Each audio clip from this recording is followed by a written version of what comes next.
Hi everybody. Another accent from the Southern Hemisphere. Might seem that we're more numerous than what we actually are. So today we're going to talk about our project in the Laurentides. We can't talk for all the Laurentides. We're in one particular area called Harrington, which is northwest of here. So 80 minutes northwest, driving up the 15. There's a couple of different ways to get there, but you're basically half an hour north of La Chute, half an hour south of Mont-Tremblant, half an hour west of Morin Heights. So I'll just start. Jacinthe can introduce herself in a moment. First of all, we'd like to recognize that we're not the first people on this piece of land. We're not actually sure who was. We've asked around. We have a feeling it's probably the Atikamekw that were here. We also asked people who were Anishinaabe who said that it was probably them. And there were probably also Mohawk using this land at some stage. So we're not actually sure, but we recognize that we're not the first and we won't be the last. More recently, in European times anyway, the area was settled by Irish and Scottish immigrants. They went up there to get a new life during the time in Europe when these groups of people were being basically kicked out of their own lands. They went there to farm. They realized pretty quickly that it's not farming land. It's typically sandy, low in nutrients, but there are some really amazing forests up there and trees. So the people turned quite quickly to forestry. Like basically everywhere in southern Canada, it's all been logged. It's all grown back. There's a history of many hundreds of years.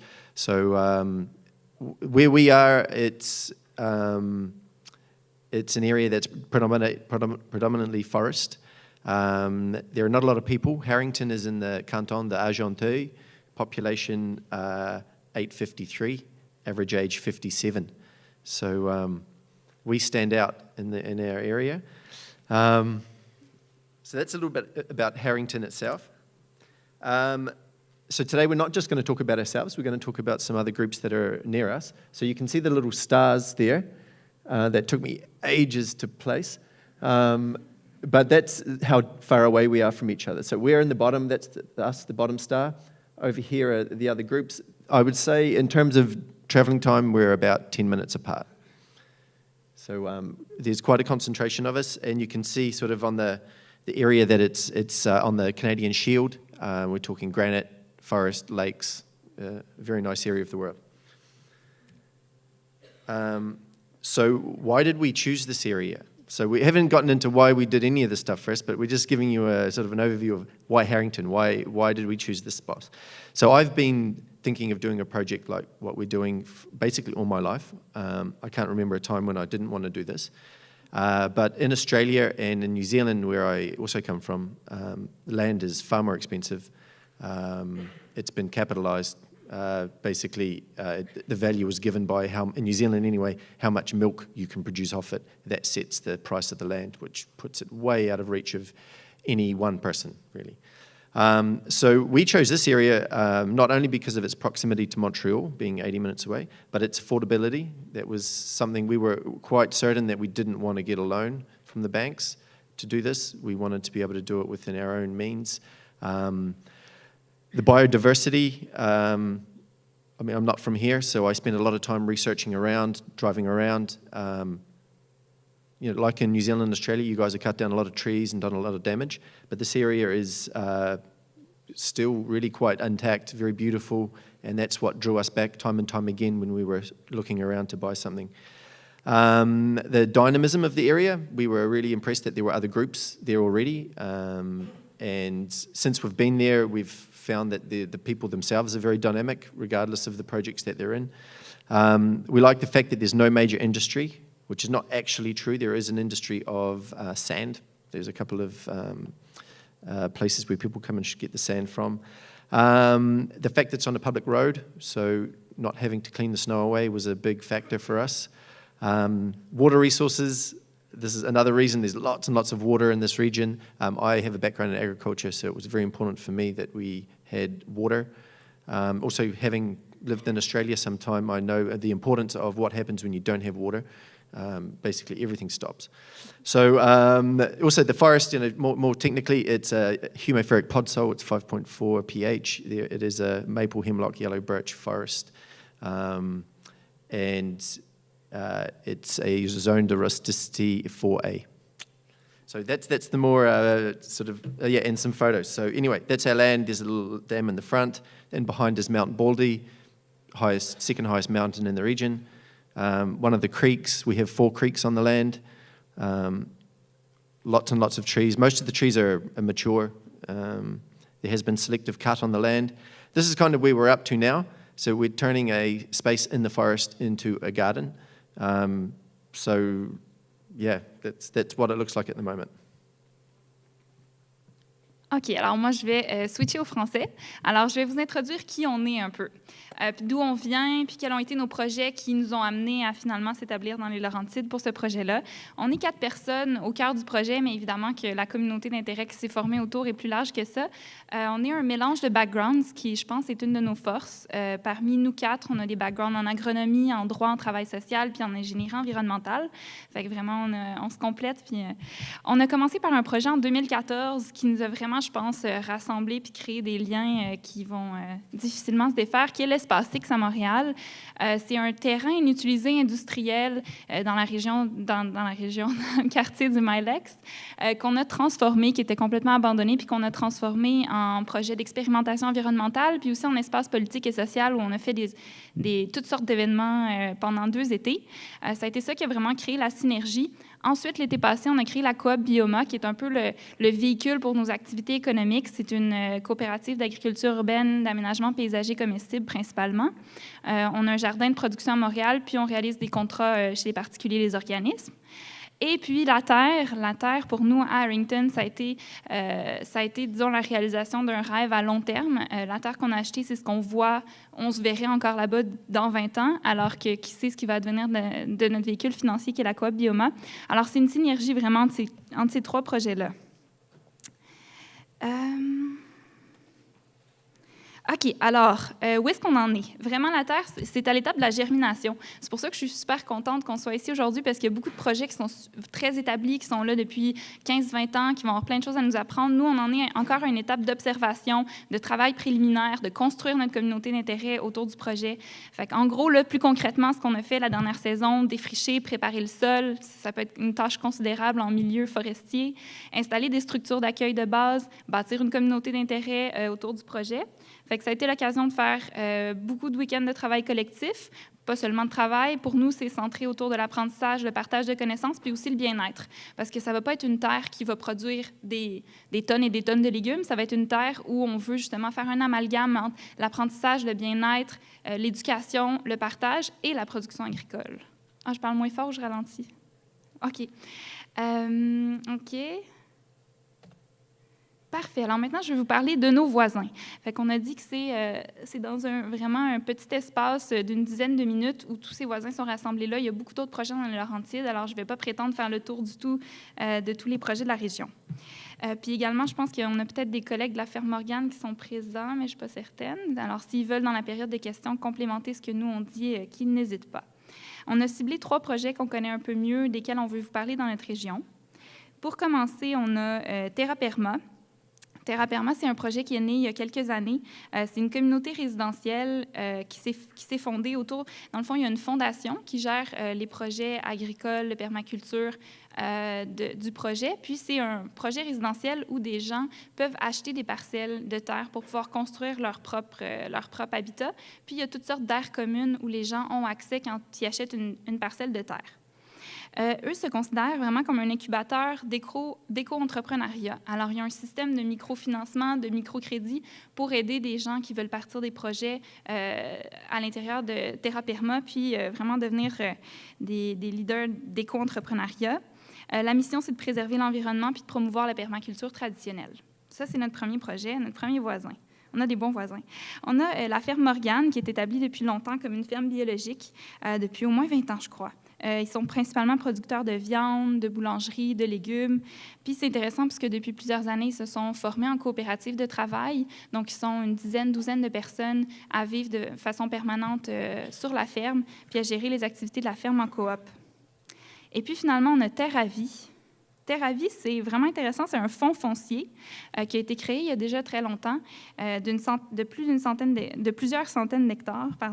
Puis l'objectif inaliénable attaché à la terre, c'est de préserver des aires naturelles. Donc, il vise à préserver au moins 75 de leur territoire qui ne peuvent pas y toucher, là, aucun projet dessus. Puis le 25 qui reste, là, c'est pour faire des projets collectifs. Par exemple, on a le Centre d'interprétation de la nature, qui est un gros projet sur lequel ils travaillent en ce moment.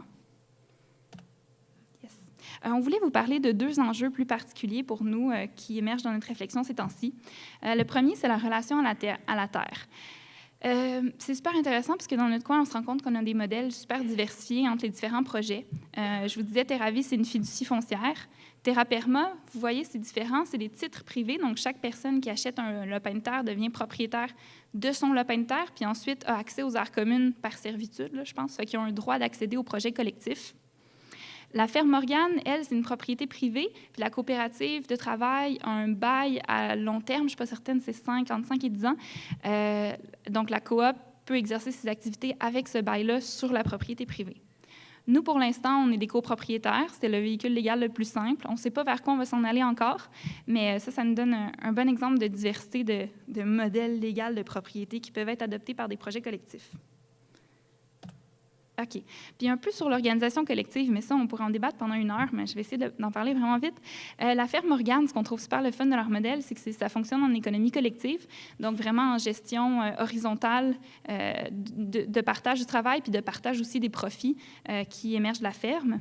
Terra Perma, c'est un autre modèle où là, on se rend compte qu'il y a différents acteurs qui ont comme qui travaillent ensemble, mais qui ont vraiment des rôles différents. On a des résidents qui peuvent acheter simplement un lopin de terre, puis pas nécessairement faire plus que vivre sur leur lopin de terre. On peut avoir des éco-entrepreneurs qui ont accès à un microfinancement de la Fondation, puis qui font des projets sans être résidents. On peut avoir des personnes salariées qui travaillent à construire toutes sortes de projets à Terra Perma, ou même qui échangent leur travail contre un lopin de terre. Ça, c'est un modèle intéressant aussi. Il y a des gens qui font ça en ce moment à Terra Perma. Puis on a les propriétaires puis gestionnaires là, du projet comme tel. À Terre à vie, c'est un modèle où là, on peut être membre sympathisant, Assemblée générale, CA. Puis là, on a bien sûr la terre qui est détenue en fonds fonciers. Puis nous, c'est un modèle en construction. Pour l'instant, on fonctionne vraiment de façon autogérée. Ça marche bien parce qu'on est encore au début de notre projet. Fait que là, on est en réflexion de quel modèle on va adopter. Fait que de réfléchir avec vous ces jours-ci, c'est super utile pour nous. Il reste combien de temps? OK, cool. Alors, So like Jacinthe just mentioned, we are still in the phase of observation. So particularly in permaculture, if anyone here knows that, before you do anything with a piece of land, you should know what you're doing, know what you're working with. So know what you're doing as well. So we are really observing. It's probably going to take a couple of years to really understand. It's a forest. I'm not from here. I didn't know any of the trees or the shrubs or the animals, and so just making links with our forest. It's a beautiful place, and we're really enjoying getting to know it. Our personal relationships as well. So there's not only between us 4, but as you can see from the previous photo, there's a lot of people that come up to the land. So we're creating all sorts of personal relationships with them and our neighbours. We're very lucky. We have some very generous, very helpful neighbours that have taught us a whole heap about life in the Laurentides. It's not, straightforward knowing how to, work a chainsaw or pull something through the mud. And sometimes very practical help is what we need. We have been doing punctual collaborations with people, mostly people from Montreal coming up and giving us a hand, and also workshops. Different things have been happening, and we really enjoy doing that. And we are yet to create a link with the municipality. This is 1 minute. Okay. This is quite a challenge for us, which I will go into now. The municipality seems to be opening up with Terra Perma. They seem to be, working together and getting things done. On the other hand, they have some bylaws like you can't camp and you can't use containers, and like those big metal containers, we can't use them to live in or do projects with. So being present in the city and in Harrington, this is a challenge. We don't like the fact that we have to burn 40 litres of gas every time we want to go up and back. So we carpool. We do everything we can to reduce fuel consumption, but long term, we're looking into an electric car, something like that. Another challenge that we have is the group dynamics. So as Jacinth said, we sort of manage ourselves. At the moment, it's working fine, but as things develop, we'll need to get, I suppose, some more structure to that. Each of us is different. Each of us has different objectives, and that's just us four, let alone everyone else. So defining a relationship between us and as the owners and the other people who come. We don't have a traditional view on ownership, but it's just to see, because there are sort of legal implications that come with having your name on a piece of paper, responsibilities and things. So we have to work those out. Getting to know the local community. We're in a different age group than the majority of the people we live around. So just to create some links there, some intergenerational workshops or something. Unemployment is an issue in the region. There is no real work there. You need to make your own, but I mean that's the vision we have anyway, is to be taking our own things there in the area and not just relying on the area to provide employment. The climate, as you can see, can be an issue. It's colder than Montreal. There's more snow. This is what they had to do all winter to park the car, basically, which was dig that sized hole just to back the car up enough to get it off the road. And animals, so everything wants to eat our vegetables, apparently. So this is a problem that we're going to have, and it's a learning curve, but a big fence is where we're going to start. So all these challenges are easily surmountable or not, and we'll see this year how things unfold for us.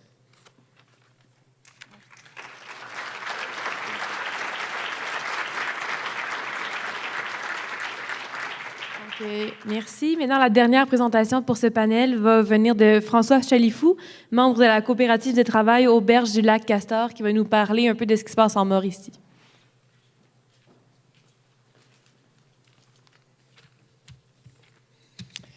Bonjour. Fait que moi, je viens vous parler, c'est ça, on m'a demandé de venir vous parler d'un petit peu de ce qui se passait dans Mauricie. Dans un premier temps, il fallait que je me fasse une tête, savoir c'est quoi ça, une économie de communauté. Ça ressemble à quoi? Si on nous a approchés, c'est peut-être parce que la coopérative Auberge du Lac Castor, c'est une forme d'économie de communauté. Après des petites lectures, tout ça, j'en ai conclu qu'il faut que ça soit un projet collectif. Il faut qu'il y ait un rapport avec l'économie locale, qu'il y ait un rapport avec l'achat locaux, que les prises de décision, ça émane pas juste d'une personne puis d'en haut, c'est vraiment des prises de décision collectives, qu'il existe des partenariats, qu'il existe du réseautage, qu'il existe des liens comme ça, des liens communs. Puis, ça me faisait penser aussi beaucoup à ce qui existe au principe des entreprises d'économie sociale ou des coopératives de travailleurs. Fait qu'en Mauricie, il y en a plusieurs. Il y en a plusieurs. Là, mettons, il y a eu un recensement de fait. Il y a environ 200 entreprises d'économie sociale qui génèrent des milliers d'emplois, 4500 emplois. Puis là-dedans, on pense pas à Desjardins, parce que ça va être une coopérative, mais c'est discutable. Puis, pareil pour les coops fédérés, tout ça. Au niveau des secteurs d'intervention, quel type d'économie de communauté qui existe? Il y en a vraiment dans plusieurs domaines. Au niveau touristique, il y a au Lac Castor, que je vais vous parler tout à l'heure. Il y a le parc de la Rivière-Batiscan, qui est un parc régional où les gens vont faire du plein air. Il y a différentes bases de plein air, camps de vacances. Il y a, au niveau de la restauration aussi, il y a du monde qui sont regroupés et qui font ça. Il y a beaucoup de microbrasseries. Ça, il y en a un petit peu partout au Québec, mais il y a des microbrasseries qui ont décidé d'avoir comme mode de gestion de former des coopératives de travailleurs. Fait que il y en a 3 qui me viennent à l'esprit. Puis encore là, tout dépendant, c'est quoi là, une coopérative de travailleurs? Il y a différentes façons de fonctionner. Hein? Tantôt, j'ai écouté la gang de Kumbit parler. Je me rappelle quand ils sont venus au lac Castor il y a une couple d'années faire des discussions. On voyait vraiment là, que c'était les discussions, puis tout le monde a droit à son opinion, à sa parole, aux échanges, tout ça. Il y en a d'autres coopératives de travailleurs qui vont tourner peut-être un petit peu plus les coins ronds, mais les principes sont là aussi. Fait que il y a vraiment différents types de façon de fonctionner. Ensuite de ça, il y a au niveau, il existe une communauté économique, là, une économie de communauté au niveau autochtone en Mauricie. C'est la coop Nitachican. Non, excusez pour la prononciation. Eux autres, qu'est-ce qu'ils font? C'est vraiment de revaloriser la culture atikamekw. C'est une coopérative de travailleurs qui veulent commercialiser des produits avec les symboles traditionnels de leur culture. Ensuite de ça, il y a du monde qui se regroupe aussi, des coopératives artistiques, la coopérative Émergence. Hein.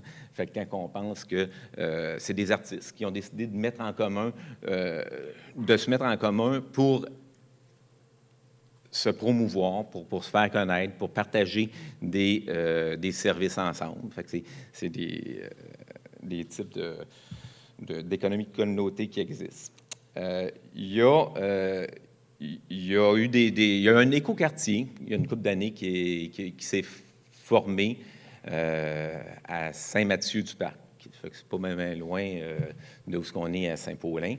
Qui, eux autres, à un moment donné, le but, c'est d'avoir des maisons écologiques, puis un quartier écologique, des valeurs communes, tout ça.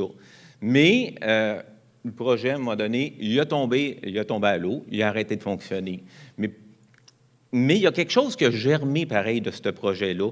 Il y a du monde qui ont déménagé dans ce village-là parce qu'il y avait un bouillonnement, il y avait des choses qui se passaient, puis ils ont déménagé. L'école qui était sur le point de fermer, bien, les gens ils ont décidé de se regrouper puis de lui redonner une nouvelle vocation.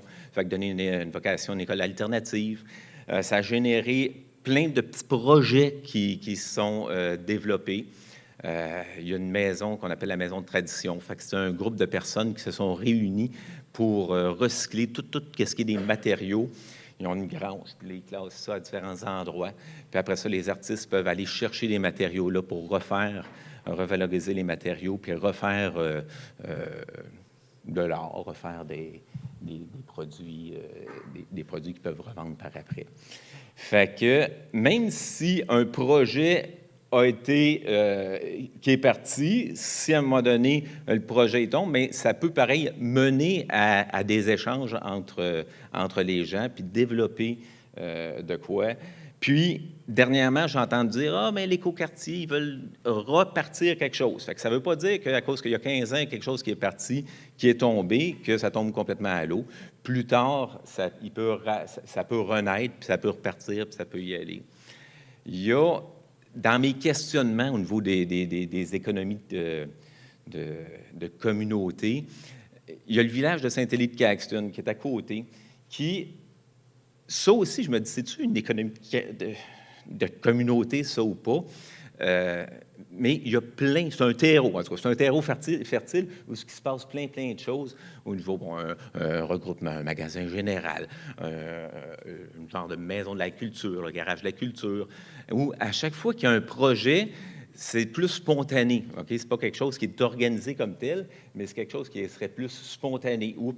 Quelqu'un a une idée, se lève la main, dit ça, les gens du village s'en vont, ils se réunissent au petit café, ça chose de tout ça, il y a un comité qui se fait, il y a la création d'un festival, ça amène du monde dans le village, ça amène des nouveaux projets. Est-ce que ça, c'est de l'économie de communauté? En tout cas, c'est toutes ces réflexions-là que je trouve que c'est intéressant d'avoir en fin de semaine avec tous les échanges qu'on a. Puis, il y a le lac Castor. Hein? Il existe le lac Castor. Fait que nous autres, on est situés, pour vous donner une idée, quand on est entre Montréal et Québec. Fait que quand on s'en va, juste avant d'arriver à Trois-Rivières, sur la rive nord, à Louisville, on s'en va vers Shawinigan. Puis là, on arrive à Saint-Paulin. À Saint-Paulin, mais là, il faut prendre une petite trail, là, OK? On a une petite trail dans le bois en ce moment. Là, je dois vous dire que c'est une trail de bouette pas mal. Puis, fait que quand on arrive au bout de ça, ben, on arrive dans ce qu'on appelle notre petit paradis. C'est un petit havre de paix. C'est un ancien camp de vacances. Il y a un lac, il y a plusieurs bâtiments. Puis, qu'est-ce qui se passe là? Bien, c'est que les gens peuvent venir là, venir en vacances, venir se ressourcer, venir en plein air, venir vraiment décrocher. Les cellulaires ne rentrent pas. Fait que le monde, quand il arrive, souvent, ils sont un petit peu déstabilisés parce que oups, ça ne marche pas. Nous. Qu'est-ce qu'on fait? Mais c'est une place vraiment qui est là pour décrocher. On a un réseau de sentiers de randonnée pédestre. Les gens des alentours, ils ont accès à un lieu de plein air, là, vraiment, qui est proche où ils peuvent venir. On a un volet culturel aussi, on a des événements culturels durant l'été, puis on a des offres de création aussi, parce qu'on avait une clientèle artistique qui venait souvent... On avait attiré du monde au niveau artistique au lac Castor, puis là, les gens, ils voulaient venir créer, venir décrocher, venir créer. Fait qu'on on a construit des offres de création où ce qu'on offre aux artistes à prix très, très, très bas la possibilité de venir créer. C'est sûr que pour pouvoir offrir ça, parce qu'on est un organisme qui vit sans subvention, on est autonome au niveau de la gestion. Fait que pour réussir à offrir ces services-là aux services, bien, durant les fins de semaine, la haute saison, bien, on loue les locaux de création à un prix un petit peu plus élevé pour la clientèle touristique qui est là. Je voulais vous raconter aussi un petit peu la genèse de ce projet-là, comment que ça s'est créé, OK? Parce que ça fait bientôt 18 ans que la coopérative a été créée. C'est une coopérative qui a évolué, qui a changé, qui au départ est partie de l'idée de deux groupes de personnes qui étaient dans la région de Saint-Élie. Fait que nous autres, le premier groupe, on voulait recevoir des Français, une clientèle européenne, puis leur faire vivre du tourisme, mais d'une façon plus différente. Fait que vraiment, on les emmenait chez l'habitant. Fait que c'est en hiver. Il y avait un passionné de chiens de traîneau, qui avait des sentiers de chiens de traîneau. Fait qu'on on emmenait nos groupes chez eux, puis sa femme nous offrait des petits cafés, puis elle jasait au monde. Fait qu'il y avait vraiment un échange, là, plutôt que ce qui se passe souvent dans un gros autobus d'Européens quand ils débarquent à quelque part, qui s'en vont dans un gros complexe hôtelier, puis tout se passe au niveau du complexe hôtelier. Là, c'était de rapprocher les gens vraiment, des emmener dans des familles, puis qu'il y ait des échanges qui se produisent. Puis, en fin de séjour, on allait chez un gars que lui avait décidé de bâtir sa maison à même un cap de roche. Fait que le salon, là, il était annexé direct après le cap de roche. Ça s'appelait la pierre angulaire. Puis, il y avait des spectacles. Mais en même temps, ce gars-là, bien, lui, dans la vie, il voulait faire ça, mais il ne voulait pas faire ça. Il y avait un autre job. Il y a eu interaction. Puis là, il a dit, hey, on va se former une coopérative. Fait que là, on s'est réunis avec du monde, des clients qui étaient là sur place, du monde. On a été 21 personnes qui se sont réunies pour dire, hey, on veut développer un projet, puis on fait ça. Mais, comme dans tout projet collectif, ou dans plusieurs projets collectifs, peut-être pas tous, mais dans plusieurs projets collectifs, quand les objectifs ne sont pas clairs, que ce n'est pas bien identifié vers où qu'on s'en va, bien, des fois, il peut y avoir scission. Hein? Il peut y avoir des façons de penser différentes. Fait que c'est ce qui s'est passé un petit peu. Fait qu'il y avait des gens qui étaient sur le conseil d'administration, mais qui prenaient ça vraiment à plus de type entreprise privée. Fait que moi, je suis le conseil d'administration, je suis le boss, vous êtes sur le terrain. Vous écoutez ce qu'on a à dire, tout ça. Fait qu'à un moment donné, bien, on a comme séparé un petit peu les deux projets. Fait qu'il y a eu un projet du café-spectacle, que les gens sont restés, il y a un groupe de personnes qui sont allées vers là-bas. Puis nous autres, on a développé le projet du lac Castor. Puis ça, c'est pour pouvoir réussir à acheter ce terrain-là, bien, il y a des clients qui ont décidé de contribuer à une campagne de financement. On était chercher un 40 000 à coût de 500 000 pour pouvoir réinvestir puis acheter la bâtisse. Il y a eu des corvées, il y a eu plusieurs corvées qui ont été faites pour rénover ce centre de vacances-là qui avait été laissé à l'abandon. Puis, pourquoi que le monde décidait de venir donner un coup de main, puis qui décide encore de venir donner un coup de main, parce que ça se fait 2 fois par année, on se fait des petites corvées pour soit quand qu'on sort, qu'on range l'hiver, puis on sort l'été, ou l'inverse à l'automne. Fait qu'il y a du monde qui vient nous donner des coups de main pour pouvoir faire tout ça. Puis, là, je vois que ça avance. Le fait qu'on ait décidé de fonctionner en coopérative de travailleurs, bien, nous autres, c'est vraiment l'idée de pouvoir... on fonctionne vraiment par prise de décision consensuelle. Fait que faut être vraiment, tout le monde être en accord vers où on s'en va, comment on s'en va, qu'est-ce qu'on veut faire. Il y a des avantages puis il y a des désavantages. Des avantages, des fois, c'est que c'est très long. Hein? Des fois, s'il y a une idée qui sort, des fois, ça peut prendre 1 an avant de l'amener au bout, cette idée-là, parce que ça ne va pas dans les mêmes idées que tout le monde, puis tout ça.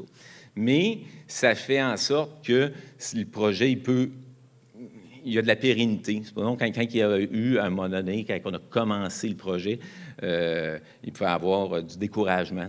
On n'y arrivera pas, on ne fera pas ça. Mais tu avais toujours une personne de plus qui était là pour dire « Hey, non, regarde tout ce qu'on a fait en arrière. » Au lieu de regarder tout ce qui est à faire en avant, c'est vraiment de regarder tout ce qui a été fait en arrière. Puis, ça fait que, ben oui, il y a plein de choses qui ont été faites. Puis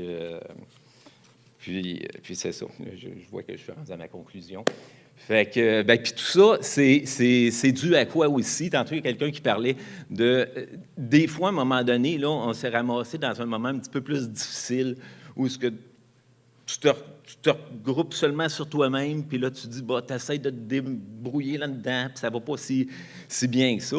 Mais il faut vraiment pas avoir peur de s'ouvrir, de faire du réseautage, d'aller voir les autres coopératives qui sont à côté, les autres organismes. Puis, des fois, ça peut être aussi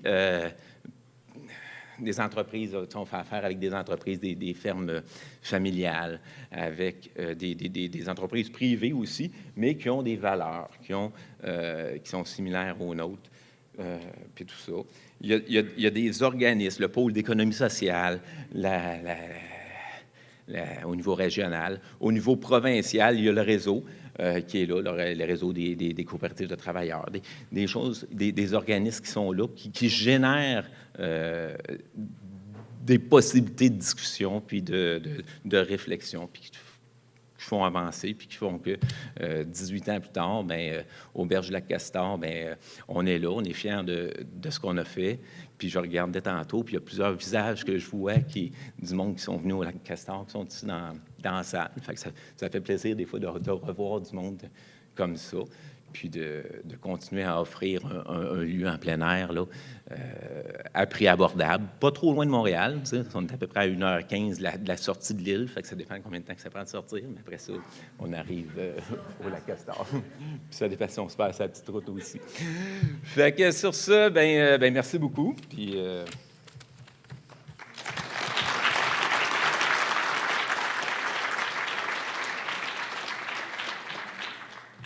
Tout d'abord, merci beaucoup à vous quatre d'avoir présenté aujourd'hui. Oui, pour reprendre ça, la question d'habitation m'intéresse depuis un bon bout de temps.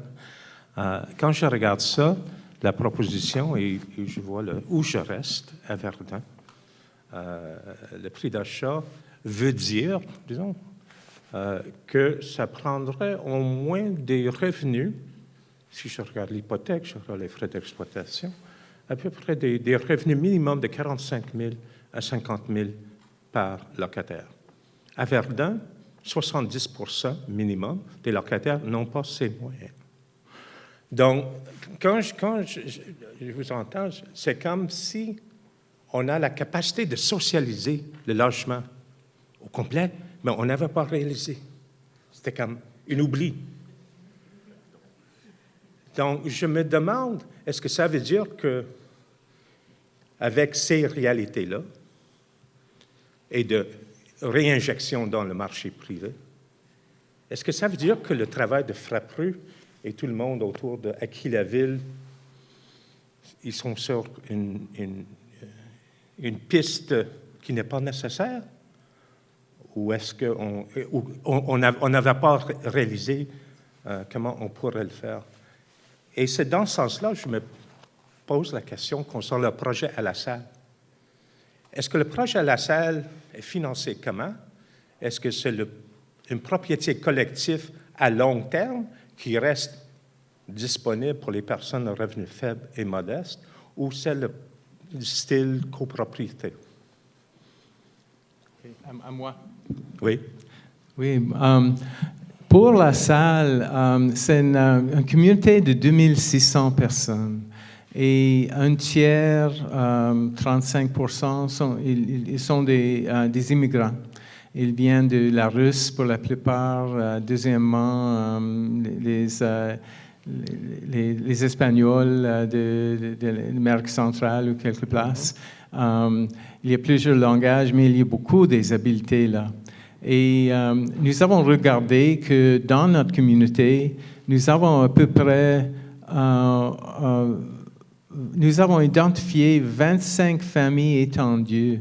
C'est-à-dire qu'il y a des grands-parents, il y a des oncles, il y a des jeunes, il y a de temps en temps 3 générations. Et ils travaillent encore, ils sont comme une unité de travail partagée. Et c'est dans cette analyse que nous sommes à l'état maintenant que nous travaillons. Ici en avant, nous avons Alain Lebel et Teddy Wanchina. Ils sont des programmeurs. Et nous avons un programme qui s'appelle « Est-ce que nous savons qui nous sommes ?» Et c'est l'état que nous sommes maintenant. C'est de faire un catalogue des ressources humaines en ligne sur un site web que les gens peuvent regarder quelles sont les habiletés, les biens, les services entre nous. Et l'idée, c'est de l'économiser, le penser, premièrement. L'économiser, le regarder, quelles sont les forces de chacun. Et c'est en célébration de chacun, pas de notre projet, c'est vraiment la célébration des individus et aussi nous avons quelques affaires avec nous. Et les affaires, il veut rentrer dans une économie plus grande que la monnaie. Ça, je comprends. Oui. Peut-être pour revenir à ma question, Oui. en termes d'accessibilité, la question, est-ce que les groupes communautaires qui luttent depuis des décennies en termes de l'accès au logement et la question de la pérennité et le style de propriété, peut-être j'apprécie cette intervention-là et, disons, la mise en commune et la connaissance, la découverte, etc. Étant donné que j'ai développé depuis presque 40 ans le projet Benoît-Lucrus, j'aimerais une réponse à mes questions. Oui, mais notre objectif, c'est la copropriété. Okay. Et une copropriété avec une coopération participatoire. Pour dire que chaque personne, ou chaque famille serait des propriétaires de chaque logement. Et en haut, mais nous travaillons avec un système d'appartenance progressive pour dire que c'est en termes des contributions que chacun ils font dans ces économies. Et aussi de regarder, nous avons entre nous des ingénieurs, des docteurs médecins, ils viennent de partout le monde et ils n'ont pas leur certificat ici, mais ils ont la capacité. Donc, c'est de propriété privée. Oui, nous sommes tous les locataires et nous cherchons à travailler avec nos forces et moins avec les faiblesses. OK. Merci, c'est difficile de répondre à tout. Moi, je me demandais, en fait, pour les gens qui viennent des Laurentides puis de la Mauricie, si vous avez, en vous entendant parler, mais surtout François. Je me demande si vous avez une idée de comment c'est plus facile ou moins facile de s'organiser en coopérative de travail notamment ou en alternative économique en région extérieure de Montréal ou des centres urbains.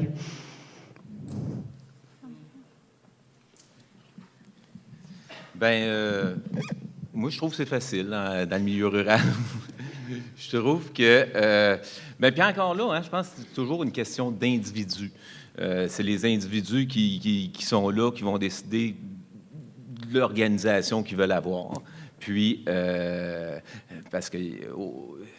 mais à partir du moment où tu crois en ces valeurs-là, au collectif, puis tout ça, bien... C'est facile de s'organiser. Puis comme je parlais tout à l'heure, il y a, je trouve, ça c'est mon opinion, là, je trouve qu'en Mauricie, il y a plusieurs organisations de structures formelles qui peuvent être là pour donner un coup de main. Okay? Je pense à la coopérative de développement de la région, au pôle d'économie sociale, aux tables de discussion dans la MRC, où il y a des rassemblements. Aux gens, au CLD avant qui étaient là pour le développement, puis aux différents fonds. Tout à l'heure, je parlais qu'on n'a pas besoin de subventions pour notre fonctionnement, mais on en a eu pour partir, pour démarrer des projets. Là, on fait un projet spécifique sur quelque chose. Bien, on a demandé au PIEC, puis au Fonds d'économie sociale de la région, s'ils voulaient participer à notre projet, à l'investissement qu'on met, tout ça. Fait que, moi, je trouve que c'est assez facile de se regrouper puis d'avoir des projets collectifs, en tout cas, du moins dans la région de la Mauricie, là, plus particulièrement à Masquinongé. OK. Alors, je peux commenter un peu là-dessus, mais en fait, vu qu'on est les gens qui ont fondé le projet viennent pas des Laurentides. Moi, je suis mauricienne, on a un Colombien, on a quelqu'un de Nouvelle-Zélande. On a choisi les Laurentides pour s'établir, mais je peux pas tant que ça commenter. Je peux pas comparer le milieu urbain et le milieu rural. Mais on a choisi de s'établir en coop de travail, puis on a eu la réflexion, est-ce qu'on veut devenir une coop de solidarité ou une coop de travail? Puis pour nous, c'était le plus facile, était de devenir une coop de travail en termes de pouvoir le plus rapidement possible fonder notre coopérative de travail sans avoir à créer, à construire une diversité quand même importante de membres, participants, sympathisants, etc. C'était le véhicule le plus facile, c'était la coop de travail, mais la coop de solidarité nous a toujours inspirés, puis on admire ceux qui le font. Puis on s'est posé la question aussi sur est-ce qu'on veut devenir une coop de travail à but lucratif ou non lucratif. Pour l'instant, on est à but lucratif, mais on pense s'orienter vers une coop à but non lucratif. Ça, c'est toutes des réflexions qu'on continue à avoir. Est-ce qu'il y a d'autres choses à commenter? C'est ça. Voilà. Gaspard? Ma question va peut-être rebondir là-dessus. Le cas, entre les milieux urbains, les milieux ruraux, les milieux non urbains, la question de la propriété, je pense, c'est comme un peu inévitable. Puis je pense qu'on a comme un devoir de réexplorer les différentes relations qu'on a à la propriété, comme en tout cas, dans une perspective anarchiste, c'est pas évident de parler de propriété, là, c'est un peu touché comme sujet. Puis je me demandais, dans les perspectives des deux projets qui sont pas à Montréal, est-ce que ne pas passer par la propriété aurait pu être une option, ou est-ce que pas la ruralité, mais tu sais, on a comme pas le choix de passer par la propriété, puis est-ce que ça a des avantages ou pas, mais est-ce qu'on s'en sort comme... À Montréal, c'est plus facile parce que comme la propriété est juste pas accessible, tu sais, personne ne peut s'acheter un bloc à 250 000 puis le rénover avec autre. En tout cas, c'est très dur d'acheter accès à la propriété en ville, mais en région, c'est plus facile. Mais donc, c'est quoi comme nouveau point de départ, la propriété privée en région?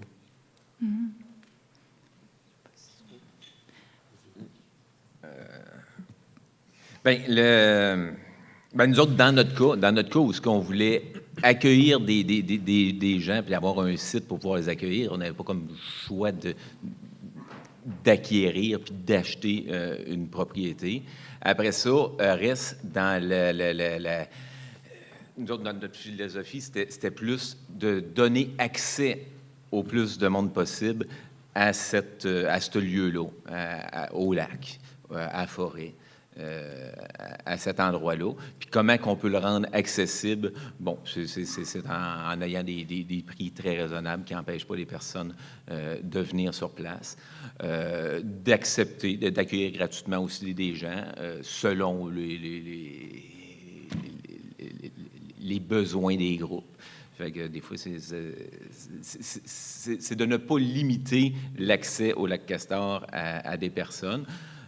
S'ils n'en ont pas les moyens. Mais bon, on ne peut pas accepter tout le monde gratuitement parce que, bon, après ça, ça prend de l'argent pour payer les salaires, ça prend de l'argent pour payer l'hypothèque, ça prend de l'argent pour rénover, ça prend de l'argent pour... ça reste là. Fait que on n'a pas le choix de passer par l'accession à la propriété. Bien, ta question est super intéressante parce que nous, notre premier projet a été un projet d'occupation d'un espace où on n'était pas propriétaire à Montréal. Fait que l'espace X, on n'est pas propriétaire. On est un peu à la merci de la bonne volonté du propriétaire de nous laisser continuer à occuper l'espace. Fait qu'à chaque année, on est en mode discussion avec lui. C'est quoi ses besoins pour la prochaine saison? C'est quoi nos besoins? Puis nous autres, notre réflexion, ça a été, on veut avoir un projet de permaculture qui va être là longtemps, puis pour se mettre à travailler un sol forestier, il faut qu'on ait l'assurance qu'on va pouvoir être là pour au moins 10-20 ans. T'sais. Fait que, puis comme tu dis, en région, c'est plus accessible quand même là, au niveau financier d'acquérir de la propriété. Fait que pour nous, c'était comme inévitable de devoir faire un choix d'acquérir la propriété puis de ne pas occuper un espace inutilisé, par exemple, ou une terre de la couronne. On n'avait pas le choix de choisir un véhicule légal pour être propriétaire, à mon avis.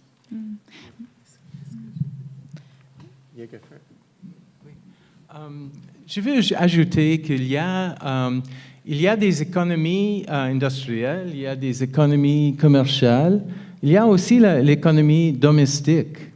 Et ce qu'on appelle en économie le multiplicateur, quand un dollar il vient à une personne dans une communauté, et ça vient à l'autre, à l'autre, à l'autre, c'est un multiplicateur des économies. Mais perdu dans beaucoup des économies, et j'ai travaillé dans le pâte et papier.